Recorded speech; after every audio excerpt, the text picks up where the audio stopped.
Vous l'avez vu à la miniature normalement, si j'ai pas fait d'erreur dans le plot et dans le montage. Bonjour tout le monde et bienvenue dans ce retour de film numéro 22. Ça y est, enfin c'est pas une blague, je vais enfin parler d'Avengers Endgame. Pourquoi j'ai autant tardé? Bah finalement, je me suis dit que c'était une raison assez logique de mettre le 22e film du MCU en 22e retour de film, puisque l'occasion se présentait, et qu'il y avait d'autres sorties qui allaient bien pour le numéro 20, je savais pas trop comment faire, mais... Oui, je vais essayer d'être bref dans cette vidéo, parce que je pense que je vais en reparler d'Endgame dans une vidéo qui sera plus construite et plus travaillée. Je vais faire une espèce de point culture où j'exposerai vraiment tout, tout ce que je peux. Je vais essayer, c'est pas sûr, mais je vais vraiment essayer de faire une vidéo plus construite parce que je peux pas juste détailler comme ça. Il faut des images, il me faut des extraits, il me faut plein de trucs. Donc je vais faire ce que je peux. Ça peut être dans 6 comme dans 6 mois, comme dans 1 an et demi, comme dans 2 ans, mais je veux en reparler de ce film parce que quel événement ça a été! Quel événement ça a été Avengers Endgame! Mais moi-même, j'attendais Avengers Endgame avec beaucoup d'impatience. Les bandes annonces m'avaient vraiment, mais alors vraiment emballé. Enfin, je suis parti, j'ai réuni 2 potes à moi. Allez, on va à Archamps pour aller voir la séance dans les meilleures conditions possibles, à savoir en IMAX 3D. Malheureusement, mais vraiment malheureusement pour moi, il n'y avait pas de séance en VO ce jour-là. En plus, c'était le 1er mai, le jour de mon anniversaire, j'étais refait, et là, pas de séance en VO. J'étais dégoûté, j'étais vraiment dégoûté, donc bah tant pis, je suis allé le voir la première fois en VF, mais je suis allé le voir après encore 2 fois en VO, donc je suis allé le voir 3 fois au total, et là je crois qu'il est plus au ciné en VO, donc du coup, mes visionnages de Avengers Endgame s'arrêteront ici, je suppose, à moins qu'il y ait d'autres séances, mais ça m'étonnerait.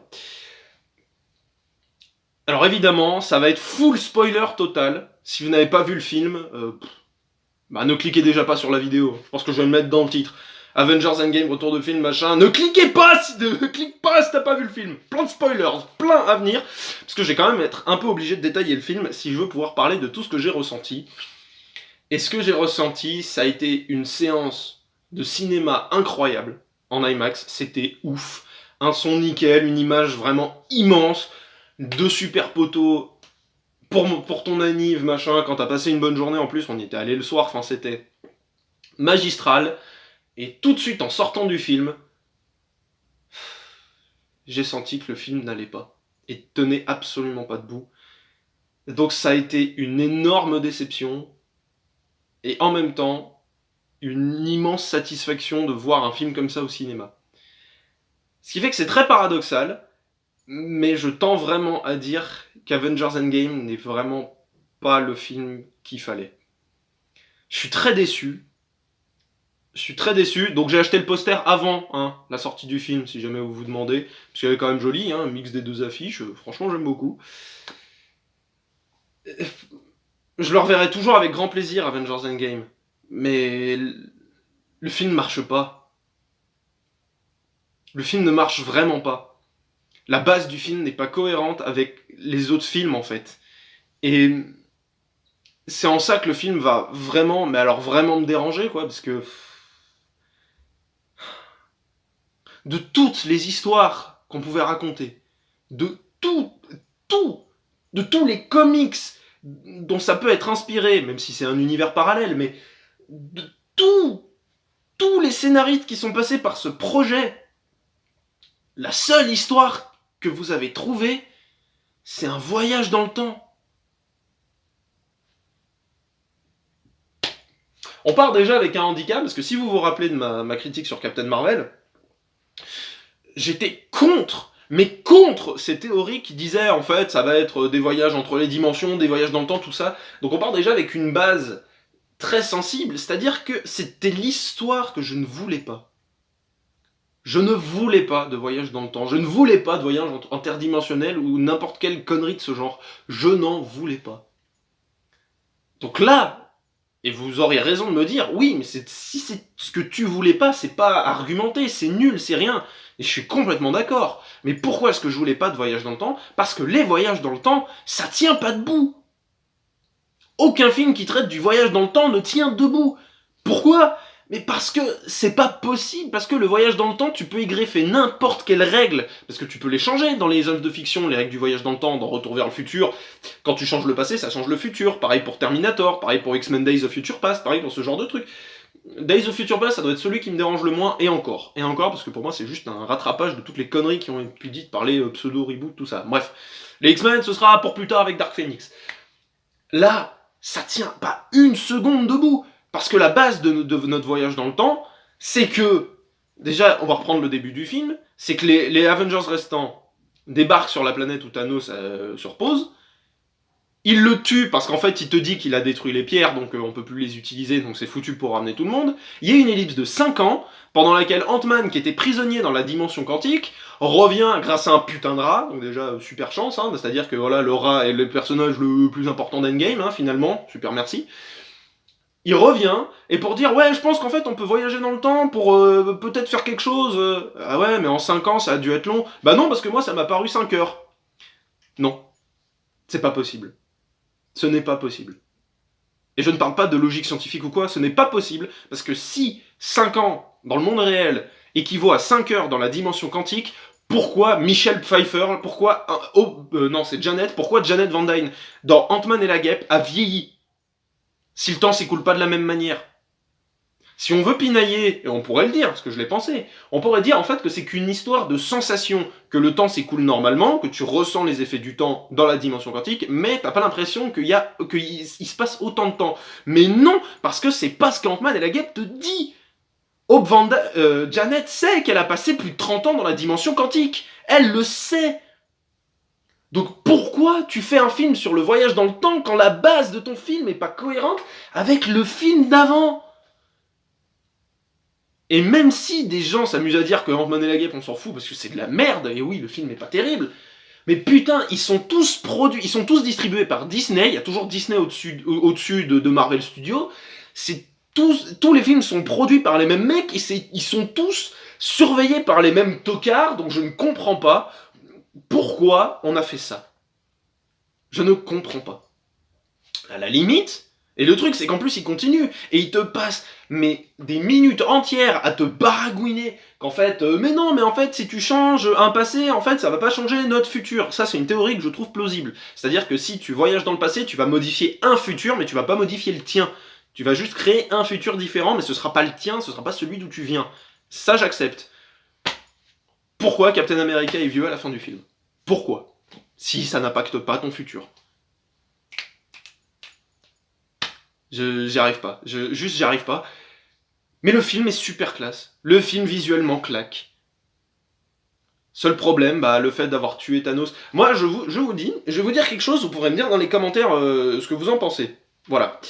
Tu peux garder cette base de voyage dans le temps, ça te permet de faire des allers-retours dans les films du MCU, c'est logique. Ça peut être, pourquoi pas, c'est un peu, ça flatte la nostalgie.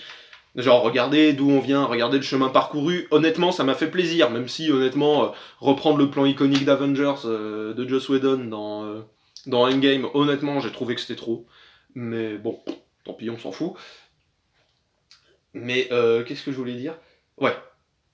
Vous gardez la moitié du film, vous la gardez, vous la changez pas. C'est-à-dire, les Vengeurs vont sur la planète de Thanos, le tuent, il dit non, voilà, je les ai détruits, machin. Ils commencent tout leur délire de voyage dans le temps, donc tant pis, ça ne reste pas cohérent, mais bon, au moins, voilà. Tant pis, c'est pas grave, hein, ça reste pas cohérent avec le film d'avant, mais c'est pas grave. Et, ouais, et du coup, donc ils commencent à faire leur voyage dans le temps, et quand Hulk rencontre l'ancien, et quand elle lui dit une seule pierre absente d'une réalité, votre réalité s'effondre. L'univers ne tient plus. Ces pierres-là sont indispensables dans le bon fonctionnement de l'univers et de la timeline. Et à ce moment-là, Bruce Banner aurait pu demander à l'ancien, mais attendez, est-ce que du coup, Thanos aurait pu détruire les pierres? Ce à quoi l'ancien lui aurait répondu, non, c'est impossible. Les pierres doivent exister, sinon, la réalité s'effondre. Parce que les pierres existent toujours. À l'état quantique. C'est ce que dit Thanos. Et en version française, on n'en sait rien. Donc quand j'ai appris dans une vidéo de Durandal, donc merci à toi, dans son reaction shot, quand j'ai appris qu'en version originale, Thanos disait « reduced to atoms », réduite en atomes, il a réduit les pierres à l'état d'atomes, c'est ce qu'il dit. Quand j'ai appris ça, j'étais dégoûté, parce qu'en fait les pierres existent toujours, juste on peut plus les voir, on peut plus les toucher ni les utiliser, elles sont à l'état quantique. Et on nous fait chier avec un voyage dans le temps, alors que pendant ce voyage dans le temps, on te dit que c'est pas logique et que Thanos de toute façon n'aurait jamais pu détruire complètement les pierres parce qu'elles sont essentielles au bon fonctionnement de l'univers. Et à ce moment-là, du coup, Hulk aurait rappelé tout le monde et dire attendez, je crois que les pierres existent toujours, mais à l'état quantique, parce qu'en fait, et là vient mon idée, en fait, Thanos aurait utilisé la pierre de la réalité, vous savez, comme dans Infinity War, quand Gamora le tue, en fait, c'est la pierre de la réalité, donc ça fait un balayage comme ça. Et en fait, Thanos aurait manipulé les Vengeurs pour qu'ils puissent se préparer. Vous voyez ou pas ce que je veux dire? Au début du film, quand il le tue, en fait, ils l'ont pas vraiment tué, il a toujours les pierres en sa possession, mais il compte vraiment les détruire, il compte vraiment les réduire. Et en fait, pendant ces 5 ans, il les a réellement, pour le coup, réduites à l'état atomique. Pendant qu'ils préparent leur voyage dans le temps, du coup ils reviennent, et Thanos a eu le temps de se préparer, voilà, de se remettre en forme, vu que voilà, il sait que les pierres l'ont vraiment affaibli, quoi. Je sais que c'est un peu con ce que je dis, je sais que c'est nul, je suis pas scénariste d'Hollywood, mais au moins je pense que ça aurait été plus intéressant et plus cohérent qu'un simple voyage dans le temps, juste pour flatter, juste en gros pour se flatter les propres couilles, quoi, juste pour dire, oh, regardez comme c'était bien avant. C'est pour ça que je vous dis, j'aimerais en reparler de Avengers Endgame dans une vidéo plus construite, parce que là c'est très difficile à développer. C'est très très compliqué. Ce qui m'a déçu aussi, c'est le traitement de certains personnages. Thor, évidemment, et en est le parfait exemple, parce que cette ellipse de 5 ans ne sert vraiment à rien, juste pour faire traîner les choses, quoi. Juste pour dire, regardez comment ils sont déprimés, parce qu'ils n'ont pas gagné, pour une fois, ce qui est quand même pas inintéressant. Et donc Thor qui est devenu un alcoolo avec un bide à bière, machin, pourquoi pas? Mais c'est juste un prétexte à blague en fait. Et vous voulez savoir pourquoi c'est juste un prétexte à blague? Parce que quand il commence à se bastonner à la fin du film, mais il a la classe. Il a la classe Thor. Et il pète le style, hein. Toujours avec ses éclairs, avec la barbe qui se coiffe toute seule aussi, j'ai bien aimé ça. Mais il a vraiment l'air viking là pour le coup, un personnage tiré de la mythologie des vikings, la mythologie nordique. Mais pendant tout le long du film, on a des références à Big Lebowski, tu sais ce qui coule dans mes veines, la mayonnaise, oh là là. La plupart des blagues ne m'ont pas fait rire en fait, et c'est pour moi un des gros défauts de Endgame, la fin quoi, c'est putain censé être la fin, ils sont censés être déprimés, et c'est un festival de blagues, ce film. Ant-Man, Hulk, Thor, enfin tous y font des blagues, et le personnage dont j'attendais le plus, Ronin, on s'en bat les couilles. Une seule bonne scène avec lui, la scène en plan séquence au Japon. Et elle est géniale cette scène, elle est géniale. Mais tu te dis pour un mec aussi sombre, qui a perdu sa famille, et tout, etc., c'est tout ce que t'en fais que ça. Il est, franchement, Jeremy Renner est excellent, vraiment. En termes de jeu d'acteur, je mets vraiment Jeremy Renner et Karen Gillian au-dessus de tous les autres. Putain, dire qu'il y a des gens qui veulent que Robert Downey Jr. Remporte un Oscar pour l'ensemble de son œuvre sur Iron Man, tu fais oh, calme, hein, calme. Il se force pas non plus. Hein. Mais alors, Karen Gillian en Nebula, elle est excellente pour jouer son personnage de l'année 2014 et du coup, son personnage dans le présent, elle est excellente, je trouve. Et Jeremy Renner en Ronin, mais il est magique. Il a vraiment de la noirceur dans le regard, il est vraiment impactant et il est très touchant. Mais voilà, le fait de démarrer... En fait, c'est tout le problème. On démarre, la première scène du film, c'est Hawkeye qui perd sa famille. Voilà, Clint Barton qui perd sa famille. C'est très touchant. C'est voilà, il est en panique, il a vu ses... Enfin voilà, bim, d'un coup, hop, sa famille, elle est plus là. Putain de coup de bol, hein, d'ailleurs. Mais bon, c'est aléatoire, c'est comme ça, hein, ça arrange le script. Pourquoi pas.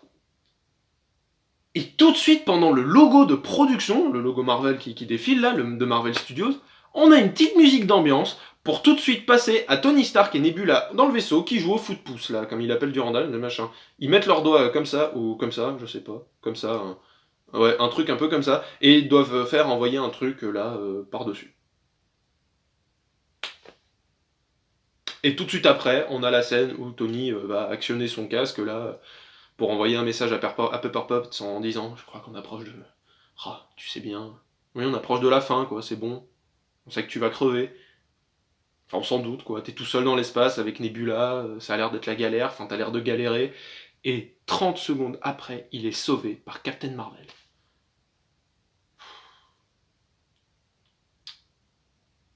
Captain Marvel aussi. On peut en parler de Captain Marvel parce que franchement, c'est une blague à ce niveau-là. Quand je pense qu'il y a des gens qui ont défendu ça en disant « Oh, n'importe quoi, elle sert pas à rien, elle sauve Tony au début du film, elle détruit le vaisseau de Thanos, c'est elle qui empêche Thanos de claquer des doigts. » On appelle ça un Deus Ex Machina. D'accord ? Elle ne sert qu'à ça, Captain Marvel. Elle est absente tout le film. Elle est là au début pour sauver Tony et pour juste mettre un pain à Thanos avant de le buter. Et tout de suite après, et après on la revoit plus du film. Et elle arrive miraculeusement à la fin du film quand ils sont tous dans la merde parce que le vaisseau leur envoie des putains de morts, des bouts de canon, mais ils sont tous dans la merde, les Vengeurs. Et elle arrive, bim, elle détruit le vaisseau, hop, c'est fait, voilà. Elle se bat vite fait avec Thanos. Vite fait. Sur 3 heures de film, elle apparaît en cumulé, elle doit apparaître 2 minutes. Ou 3. C'est une blague à ce niveau-là. C'est une blague. Et venez pas me parler de script ou tout, de trucs comme ça. À la fin d'Infinity War, quand Nick Fury part en fumée, en poussière là, son dernier espoir pour sauver l'humanité, c'est d'appeler Captain Marvel. Et le film d'avant Endgame, c'est Captain Marvel. Donc c'était quand même pour nous vendre le personnage qui avait la solution. Mais non, parce qu'elle sert à rien tout le film. Elle participe pas au voyage dans le temps, au time heist là, comme il l'appelle, le casse temporel. Elle participe à rien, juste au tout début et à la toute fin. C'est quand même une blague à ce niveau-là. Donc non, super déception déjà au niveau des personnages, et Ronin, pour moi, vraiment, c'est un gâchis. C'est un gâchis. Et là encore, faut m'expliquer, parce qu'on nous refait le coup de la pierre de lame. En fait, Endgame, c'est un film qui nous refait des scènes qui nous ont marqué des films d'avant. Donc la scène à New York, la scène de l'ascenseur, un peu comme dans Winter Soldier, que ça, j'ai vraiment beaucoup aimé, ça, le coup de Captain America qui sort Hail Hydra pour récupérer le sceptre, j'ai trouvé ça excellent. Voilà, revenir dans Thor, etc. Un petit caméo de Nathalie Portman, et et donc du coup, voilà, j'ai un peu oublié ce que je voulais, j'ai complètement oublié ce que je voulais dire. J'en étais où ? Quel était mon point de départ ? Mais je parlais de Captain Marvel, je parlais de Ronin, oui, donc on nous refait la scène de la pierre de lame avec Natasha Romanoff et Clint Barton. Black Widow se sacrifie, pourquoi pas ? Y a pas de souci. Mais déjà, j'aime bien quand ils arrivent, oui, pour avoir la pierre de l'âme, vous devez perdre ce que vous aimez. Ah non, on doit se sacrifier. J'aurais juste aimé voir Hawkeye dire, alors moi j'ai perdu toute ma famille. Ça compte ou pas ? Ah ouais, d'accord, bon bah tiens. Mais là, faut qu'on m'explique. Comment Hawkeye peut tenir une pierre d'infinité dans sa main ? Même si c'est la pierre de l'âme et qu'elle est très particulière. Les films d'avant, Captain America, Red Skull n'arrive pas à prendre le Tesseract, enfin, son pouvoir le consume. Peter Quill, qui à moitié Dieu, a du mal à contenir la pierre du pouvoir. Donc, comment Clint Barton peut tenir la pierre de l'âme dans sa main ? J'avoue, je comprends pas. Maintenant, les scènes qui marchent dans Endgame, je vous ai dit, je l'ai vu 3 fois pour pouvoir l'analyser au maximum, pour voir si c'était pas juste genre une seule fois, voilà. Non, les scènes qui sont émouvantes restent émouvantes, même au bout de la 3e fois. Les scènes badass restent badass, mais les scènes qui dérangent toujours autant. Quand je suis sorti de Avengers Endgame, je me suis dit, en fait, je pense que ça va devenir un peu le Man of Steel pour moi de chez DC. Parce qu'en fait, Man of Steel, la première fois que je l'ai vu, j'ai pas spécialement aimé. Et pas spécialement aimé. Je l'ai vu 3 fois dans ma vie, Man of Steel, ce qui est suffisant. Mais je l'ai vu 3 fois, et la 3e fois au ciné, dont je vous avais fait le retour, le ciné spécial, j'avais juste adoré. Mais je pense que ça va pas être tellement le cas pour Endgame, parce que j'aurais toujours plaisir à le revoir, si jamais je l'achète en DVD, mais j'en suis vraiment pas sûr pour le coup. Mais vraiment, c'est pour moi une grosse déception. Une très grosse déception. Parce que je trouve que le film est vraiment mal écrit de toutes les histoires qu'il y avait à trouver. Je comprends pas pourquoi un voyage dans le temps. Ça a créé plus d'incohérences que ça veut bien l'admettre. Parce qu'en plus de ça, il se permet d'ouvrir de différentes timelines, avec Loki qui disparaît, avec Captain America qui... Je comprends pas cette décision de Captain America à la fin. Je ne la comprends pas. Qui ramène toutes les pierres, justement, parce qu'il faut que les pierres comment? Il faut qu'elles soient redéposées à l'endroit où elles les ont pris. Voilà, où ils les ont pris. Et pourquoi pas? C'est la règle qui s'impose. Donc ça marche. Captain America, du coup, se charge de faire ce voyage dans le temps, là, du coup, de redéposer toutes les pierres. Et là, pareil, on va parler de la cohérence vis-à-vis du temps qui passe. C'est que, voilà, c'est genre, il se laisse 1 minute dans le monde réel pour passer 3 heures, enfin 1 minute dans la dimension quantique pour passer genre des heures et des heures pour essayer de récupérer les pierres. Et à la fin du film, il dit bon alors, il revient quand du coup Captain America? Pour nous ça va durer 10 secondes, mais lui autant qu'il veut. D'accord, ça marche, pas de souci, si tu veux. Et à la fin du film, donc il redépose toutes les pierres, mais il retourne dans le passé pour vivre une vie avec l'agent Carter. Alors qu'il est censé être mort sous la glace. C'est genre il est revenu comme ça. C'est-à-dire que l'agent Carter, elle a fait oh mon dieu, non, il est mort, et puis il est revenu, genre non, mais t'inquiète, c'est bon, t'inquiète pas, j'ai survécu, j'ai survécu. Non, non, non, j'ai pas vieilli de quelques années, t'inquiète pas, t'inquiète pas. Il est resté congelé 70 ans, et puis il est sorti en quoi, on va dire à peu près 2011. D'ailleurs, et de 2011, enfin, voilà, il s'est pris quand même 8 ans dans la tronche, Captain America, donc il a quand même un petit peu vieilli. Bref, pardon. Bon, je suis pas satisfait globalement, ça reste un super divertissement, ça reste hyper efficace. Il y a beaucoup trop d'incohérences et de facilité scénaristique. Et je trouve la bataille de fin... je sais que ça aurait été chiant que la bataille de fin dure trop longtemps, mais Doctor Strange, qui est mon personnage préféré de l'univers Marvel, ça m'a déçu, mais déçu qu'il réapparaisse juste à la fin, un peu comme avec tout le monde, quoi. Mais même Spider-Man, il a quand même ses moments touchants. Doctor Strange, il est là, il fait 2-3 sorts, machin, hop, avec tout le sorcier, puis ah, attends, ah, il y a une fuite, oh, t'inquiète, je la bloque. Puis je sers plus à rien, et puis je dis à Tony, t'inquiète, une seule possibilité, hein, d'accord? Bref.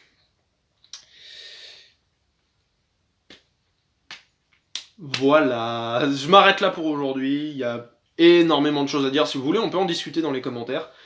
Mais je reste très déçu de Avengers Endgame, vraiment très déçu. Les 2 derniers Marvel qui sont sortis viennent de me décevoir. J'ai pas beaucoup d'espoir pour Spider-Man Far From Home. J'espère que ça sera sympa, j'espère que ça sera pas comme Homecoming, c'est-à-dire un film mais complètement inintéressant avec un méchant stylé. J'espère vraiment que Jake Gyllenhaal en Mysterio va être un peu plus marquant que tous les autres méchants du MCU. Donc voilà, j'ai pas trop d'espoir, mais on verra. Donc merci à tous d'avoir regardé ce retour de film numéro 22, enfin j'ai pu le faire, mais je pense que je reparlerai d'Avengers Endgame dans plusieurs mois, n'en attendez rien, ça se trouve ça se fera pas, mais j'espère le faire quand même, parce qu'il y a beaucoup de choses à dire, et voilà. Salut tout le monde!